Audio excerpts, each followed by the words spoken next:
നമ്മുടെ മദ്രസയിലെ പൂമംഗലം പ്രദേശത്ത് തന്നെ നബിദിനാഘോഷങ്ങൾക്ക് തുടക്കം കുറിച്ചു നമ്മൾ ഇന്നിവിടെ ഈ മൗലിദ് സദസ്സ് സംഘടിപ്പിച്ചത്.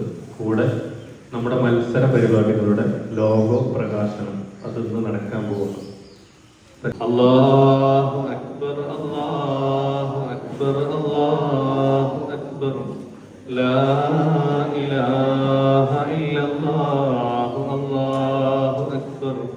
മദീനയുടെ സുഗന്ധം, മിസ്കെ മദീന. അല്ലാഹു സുബ്ഹാനഹു വ തആല നമ്മുടെയൊക്കെ ജീവിതം അല്ലാഹു സുഗന്ധമുള്ളതാക്കി തരട്ടെ.